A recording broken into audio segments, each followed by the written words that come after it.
Developing tonight, several top Democrats employing the politics of fear to get voters to the polls this November. Take a look.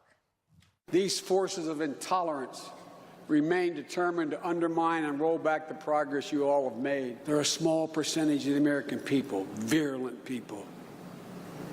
Some of them the dregs of society. This sort of thinking, this make America great mindset, is not only flawed, it's rooted in fear. We have the opportunity to send a message to the present occupant of the White House, to the extremists who surround him, and to those who support him.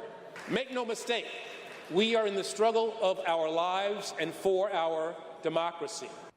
Hillary Clinton writing in a new essay that, quote, the American democracy is in crisis, claiming Trump undermines the national unity that makes democracy possible. Joining me now, Guy Benson and Marie Harf, co-hosts of Benson and Harf on Fox News Radio. Good to see you guys. Thank you for being here tonight. Martha. You know, when you listen to Joe Biden there, Marie, I'm really reminded of the basket of intolerables. It sounds like he's basically saying that same thing. He says these are virulent people. Some of them are the dregs of society. And he made a really mean, ugly face when he said it. But he was wearing that tux. Come on.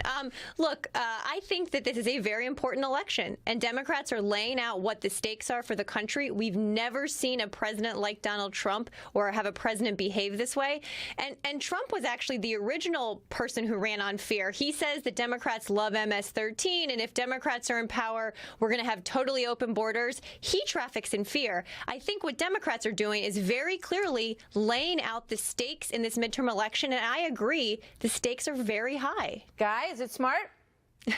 Well, I just want to say both political parties traffic in fear all the time. Yeah, this is sort of how politics works. The idea that Donald Trump invented this is crazy. Democrats constantly say that Republican policies are going to kill a bunch of people. That's a consistent talking point on Paul the Ryan left. pushed that poor old lady off the cliff. Do you remember that? Off a cliff? Can you imagine? He murdered that grandmother over Medicare reform, Martha. But I was watching that clip of Eric Holder with some interest because he was saying that "Make America Great" was a dog whistle and something very dangerous and fear-based. Ronald Reagan used that slogan in 1980, and he did not run a fear-based campaign.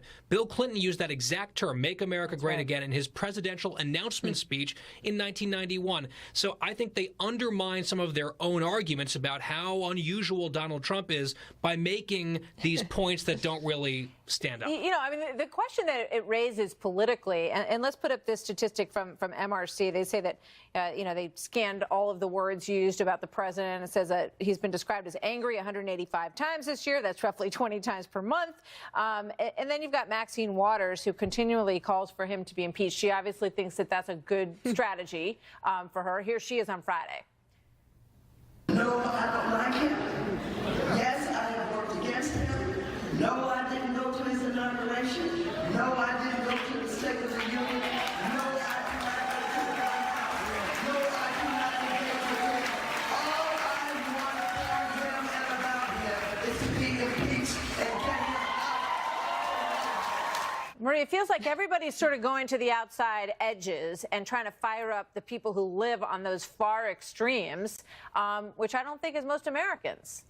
Well, I actually don't think that most Democrats are running on a message of impeachment, are running like Maxine Waters. When you look at the swing districts Democrats need to take back the House, these are moderate Democrats. They are not talking about impeachment. They're talking about accountability.